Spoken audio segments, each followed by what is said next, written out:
एक बार एक जवान लड़का गौतम बुद्ध के पास आता है और कहता है, बुद्ध, मेरे मन में इतने अश्लील विचार क्यों आते हैं।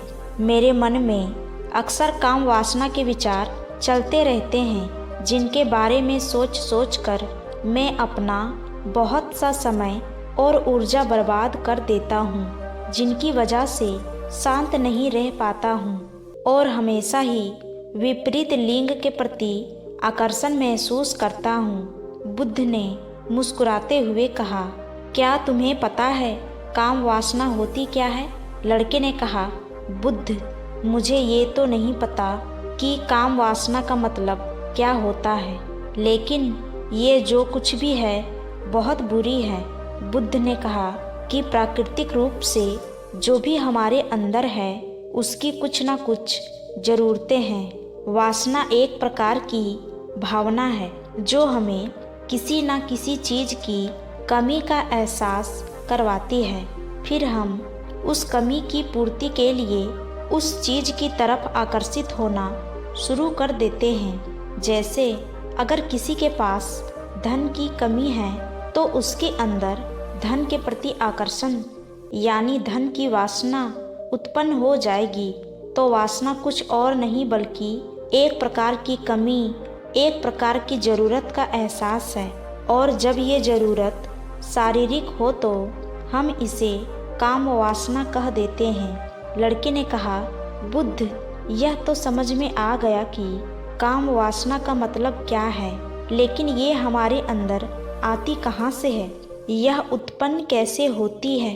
बुद्ध ने कहा, काम वासना कहीं से आती नहीं है, बल्कि यह प्राकृतिक रूप से हमारे अंदर ही मौजूद होती है और इसका होना जरूरी भी है, क्योंकि यही मानव जाति के विस्तार का आधार है।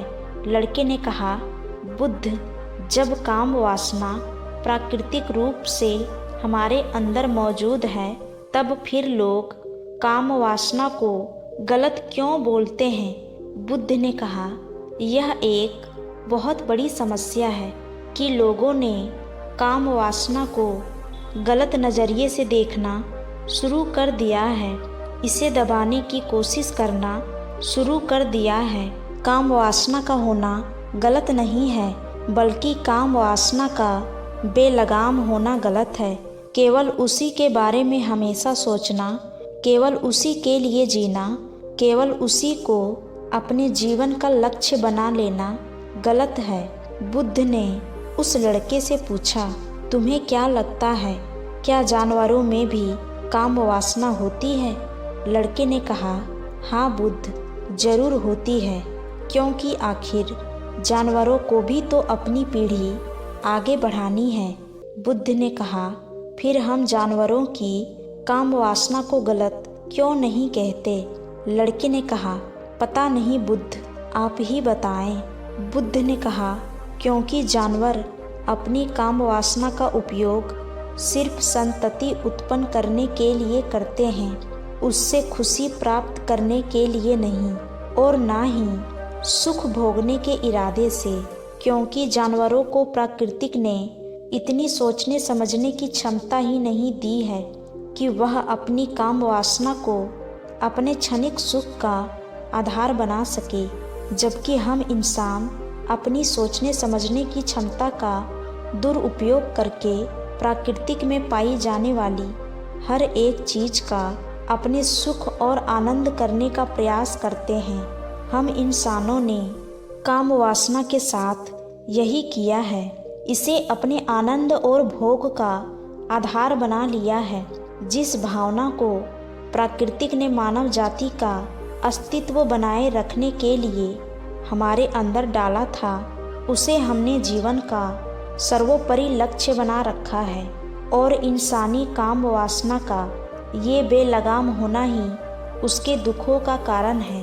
लड़के ने कहा, यह काम वासना हावी होती क्यों है, इसके बेलगाम होने का कारण क्या है? बुद्ध ने कहा, काम वासना के बेलगाम होने का मुख्य 4 कारण हैं, जिसमें से पहला कारण है जीवन में किसी बड़े उद्देश्य का ना होना। बुद्ध ने उस लड़के से पूछा, क्या जब तुम किसी काम में व्यस्त होते हो तब भी तुम्हारे दिमाग में अश्लील विचार आते हैं?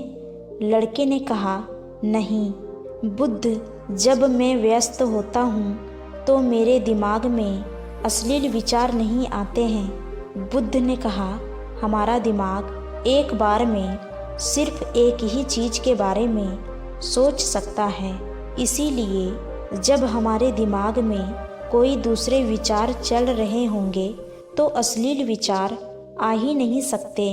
अगर हमारे जीवन में कोई बड़ा और स्पष्ट लक्ष्य है और अगर हम उस स्पष्ट लक्ष्य के प्रति पूरी तरह से समर्पित हैं तो हमारे पास कभी इतना समय ही नहीं होगा कि ये फालतू विचार हमारे मन में घर कर सके।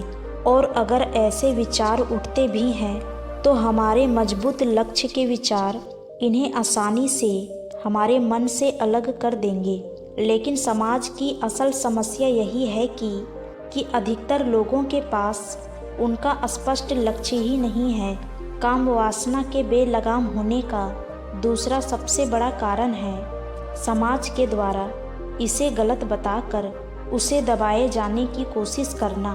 लोगों के एक बड़े तबके ने कामुकता को हमेशा ही एक शक की नज़र से देखा है और इसका सबसे बड़ा कारण है हमने अपने प्रजनन अंगों को शरीर के बाकी अंगों की तरह से स्वीकार नहीं किया, जबकि हमारे प्रजनन अंग भी हमारे शरीर का हिस्सा मात्र है, इससे अधिक कुछ भी नहीं।